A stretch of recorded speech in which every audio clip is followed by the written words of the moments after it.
네, 여러분 안녕하십니까. 매일경제TV의 김민성 주머니 매니저입니다. 오늘은 여러분들이랑 알테오젠에 대한 내용을 한번 말씀을 드려보도록 하겠습니다. 어제도 제가 이제 TV방송 나가서 내일의 테마에서 알테오젠에 대한 내용을 좀 간단하게 말씀을 드렸는데 아마 여기에 대한 내용이 좀 궁금하신 분들이 많이 계실 겁니다. 그래서 제가 일단은 러프하게 32만원까지는 손절선을 좀 만들어 놓고 나서 지켜보자 라고 말씀을 드렸는데, 제가 이렇게까지 말씀드렸던 이유랑 여러분들이 가장 궁금해 하시는 이 알테오젠에 대한 반등은 언제쯤 제대로 나올 수가 있을지, 요게 궁금하실 거예요. 그래서 이미 여기서 좀 털고 나가신 분들은 어쩔 수 없지만 그래도 보유하고 계신 분들이나 내가 바닥이 나왔을 때 또 한번 다시 한번 재진입을 하겠다 라고 하시는 분들은 좀 오늘 영상을 좀 잘 집중을 해 보셔야겠죠. 그래서 제가 이제 바이오를 좋아해서 말씀을 드리는 게 아니라 일단은 지금 코스닥에 대한 사이클이 아직 안 왔습니다. 그래서 1000포인트 이상은 무조건 간다라는 전제 조건으로 보시는 게 맞고요. 여기를 돌파할 때부터 본격적으로 코스닥에 대한 사이클이 많이 이어질 수가 있다라고 좀 보고 있습니다. 그렇기 때문에 그 전에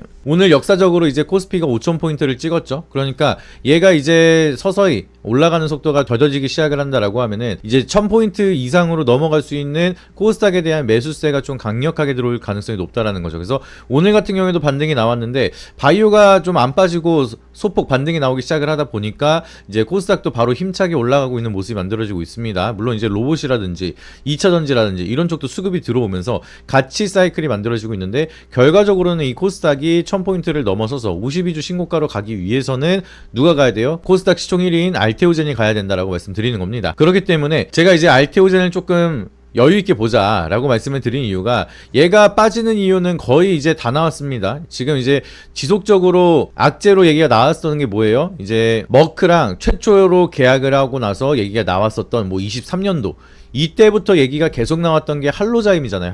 할로자임과에 대한 특허권 분쟁 얘기. 근데 얘 같은 경우에는 이제 할로자임이 가지고 있는 원천 기술이 있죠. 똑같이 히알루로니다제 기반으로 기술력을 가지고 있는 RHU-PH20이라는 물질, 요 물질에 대한 특허가 풀리다 보니까 지금 다른 글로벌 빅파마들이 알테오젠에 대한 ALT-B4를 쓰는 걸 되게 싫어합니다. 그래가지고 지금 최근 들어 소송이 걸린 게 머크한테는 제조법 관련돼서 그거 가지고 좀 딴지를 걸고 있는 상황이고, 이제 ALT-B4에 대한 물질 자체로는 이제 딴지를 못 거니까 요거를 좀 혁신적으로 잘 만들 수 있는, 효율을 높일 수 있는 이제 특허 638 여기에 대한 내용을 가지고 지금 또 딴지를 걸고 있는 상황이죠. 근데 사실 요게 특허에 뭐가 문제가 생긴다 하더라도 ALT-B4에 대한 문제는 1도 없다라는 거 제가 계속해서 말씀을 드리고 있는 내용이다 보니까 염려 안 하셔도 되는데, 근데 여기에 대한 종지부를 찍은 소식이 하나 있죠. 이번에 뭐 계약 규모가 좀 생각보다 적다, 뭐 4200억 규모에 대한 기술 이전, 라이센스 아웃에 대한 내용이 좀 실망감이다, 뭐 이런 식으로 시장에서 반응을 하면서 약간 미는 모습을 보여줬는데,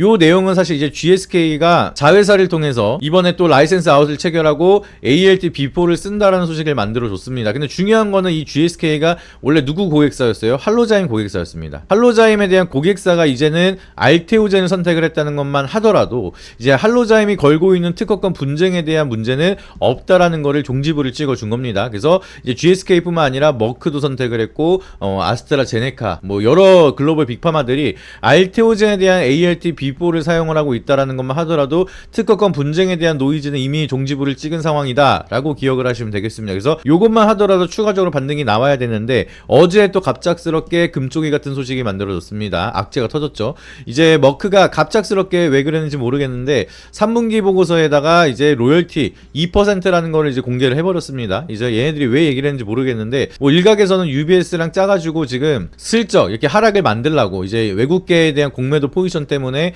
일부러 요거를 노출했다, 뭐 이런 얘기가 있긴 한데 요거는 뭐 팩트 체크가 되는 내용은 아니니까 그냥 흘려 들으시길 바라도록 하겠고요. 아무튼 어찌됐든 머크한테 받을 로열티가 이제 많은 증권가에서 얘기를 하고 있는 게 이제 5%에서 6% 이렇게 좀 기대감을 가지고 있었는데 2%다 라고 얘기가 나오니까, 이제 키트루다 같은 경우에는 IV제형만 봤을 때 한 40조 정도 매출이 나오는 요런 이제 전 세계에서 가장 많이 팔렸던 그런 의약품인데, 여기서 우리가 5% 로열티다 라고 하면은 요것만 하더라도, 그리고 전환율이 한 절반가량만 가져간다 하더라도 1조 정도는 로열티를 가져갈 수가 있으니까, 알테오젠이 가져갈 수 있는 로열티는 이제 1조 이상에 대한 로열티 가치가 있다, 이렇게 얘기가 나오면서 주가가 많이 올라갔었죠. 근데 여기서 끝나는 게 아니라 갑작스럽게 3%가 날라갔습니다. 그래서 우리가 기대했었던 1조가 아니라 사실 알고 보니까 4천억이었네. 4천억이라고 하면은 지금 멀티플을 다시 계산해봐야 되는 거 아니냐. 이런 시장에 대한 반응이 만들어지면서 어제 마이너스 22%까지 하락을 한 겁니다. 근데 제가 여기서 또 한 가지 더 말씀을 드리고 싶은 게 일단 첫 번째로는 1조에 대한 로열티를 본다라고 했을 때 알테오젠 같은 경우에는 거기에 대한 적정 주가를 적용을 한다라고 하면 이미 한 70만 원대까지는 올라갔어야 되는 상황인데 여기서 50만 원대에서 갑자기 밸류에이션 다시 적용을 하자. 그러면 1조 가량을 기대했었는데 1조가 아니라 4천억이니까 여기서 주가를 많이 빼야 되는 거 아니냐. 이제 이렇게 생각을 하시는데 이미 적정 주가까지도 못 간 상황에서 저평가를 받고 있는 상황에 이게 줄어들었다고 해서 22%에 대한 하락은 너무 노이즈가 과하다. 이거를 첫 번째로 보셔야 되고요. 두 번째로는 이제 머크가 가이던스 컨센을 높였습니다. 그래서 2030년도까지 키트로다에 대한 모든 병용요법을 포함해서 판매할 수 있는 예상되는 매출이 200불이 추가가 됐어요. 그래가지고 한 700억 불에 대한 판매 컨센서스를 키트로다 쪽에다가 이제 가이던스를 이번에 JP모건 헬스케어 컨퍼런스에서 발표를 했는데 근데 중요한 거는 2030년도까지 전환율이 몇 %가 나올 수가 있느냐. 요거를 제가 예측을 했을 때 2028년도까지는 한 40% 예측을 했죠. 근데 제가 봤을 때는 30년도까지 간다라고 하면은 못해도 68%는 갈 수가 있다라는 겁니다. 왜? 얘네들이 키트로다가 제일 중요한 게 단독요법에 대한 비율만 봤을 때도 68%가 돼요. 병용요법 같은 경우에는 이제 하나는 IV 제형으로 사용을 하고 하나는 SC 제형으로 사용한다라고 하면은 이제 SC 제형 변화를 한다 하더라도 효과가 조금 덜할 수가 있겠죠. 하나는 빨리 맞고 하나는 조금 천천히 맞아야 되니까. 그럼에도 SC 제형이 좀 하나라도 바뀐다라고 하면 환자 입장은 되게 편하니까 그것도 좋은 모멘텀이 될 수가 있긴 한데 일단은 단독요법에 대한 판매량이 많다라고 하면은 SG 제형으로 안 바꿀 이유가 없는 겁니다. 그렇기 때문에 30년도까지는 최소 단독요법으로 판매가 되고 있는 68%에 대한 판매량은 일단은 제가 봤을 때는 전환율이 SC로 다 넘어갈 가능성이 높다. 그리고 그렇게 해야 됩니다. 왜냐하면은 키트로다 IV 제형은 또 특허가 풀리면은 바이오 시밀러가 쏟아질 수가 있기 때문에 단독요법으로 파는 애들한테는 지금 무조건적으로 전환율을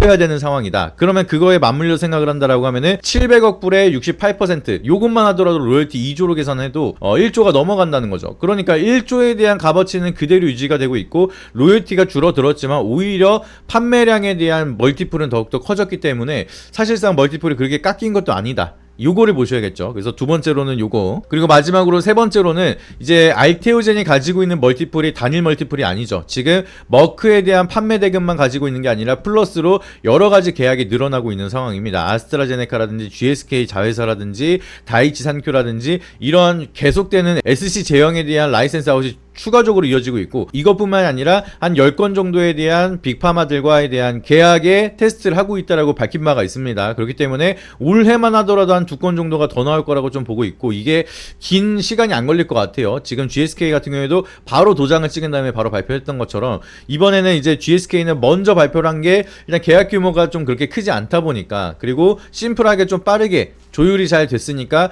빨리 발표를 했다라 보고 있고요. 그리고 이제 계약 조건이 조금 딜레이가 되다 하더라도 무조건 유리한 측면으로 계약을 하겠다라고 밝힌 바가 있기 때문에 요 다음 건으로 나오는 게 잘하면 조단위가 넘어갈 수도 있을 거라고 조심스럽게 생각을 합니다. 그렇기 때문에 요 조단위가 나오는 라이센스 아웃 체결 요 이벤트가 나오기 전에 미리 눌러버리는 흐름이 급하게 나온 거예요. 기관들이. 그래서 호재가 나오는 구간이 얼마 남지 않았기 때문에 급하게 지금 주가를 끌어내리면서 공매도에 대한 쇼 커버링을 했을 가능성이 높다라고 보는 게 맞겠죠. 그렇기 때문에 지금 가격대에서는 악재가 나올 만한 것도 끝났고 오히려 악재가 아니라 호재로 전환될 수 있는 이벤트들이 많기 때문에 여기서부터 본격적으로 바닥을 다지고 올라갈 수가 있을 거라 좀 보고 있고요. 그리고 이 알테오젠이 본격적으로 올라갈 수 있는 시그널이 뭐가 될 수가 있느냐, 뭐 빠르면 다음 주 뭐 2월달 초 뭐 이럴 때 나올 수가 있는 라이센스 아웃에 대한 추가적인 계약, 요 소식이 만들어지면 상방으로 트리거 쏘면서 못해도 한 50만원대까지는 올라갈 수 있을 거다. 저는 개인적으로 이렇게 보고 있고요. 두 번째로는 1월 말쯤을 예상을 하고는 있긴 합니다. 1월 말쯤에 이제 코스피에 대한 이전 상장 스케줄이 만들어지면서 1월 말쯤에 신청을 한다라고 하면 한 4월쯤에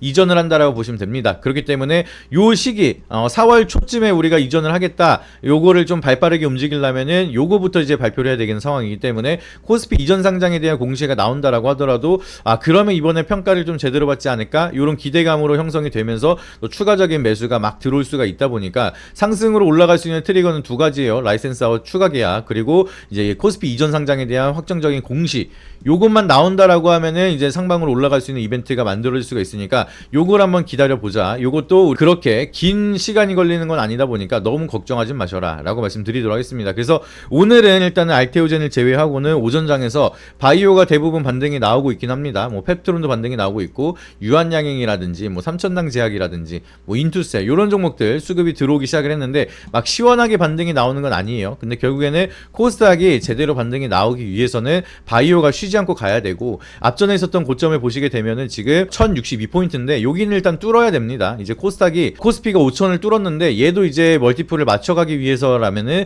1000싹 뚫으면서부터 본격적으로 막 쭉쭉쭉 올라가는 시장이 올 건데 그거를 준비하기 위해서 이제 그 시장 이제 52주 신고가 찍자마자 갑자기 바이오가 다 때려 맞았거든요. 그러니까 제대로 가기 전에 한번 물량을 시원하게 솎아내고 나서 올라가는 과정이었다라고 해석을 하는 게 맞다라 좀 보고 있기 때문에 바이오 투자를 좀 기다리고 계신 분들은 조금 더 기다려 보시고 요 구간을 우리가 어떻게 활용을 하냐에 따라서 좀 더 큰 기회를 잡을 수가 있으니까 그 기회 놓치지 마시고 털리지 마셔라 이렇게 말씀드리도록 하겠습니다. 아시겠죠?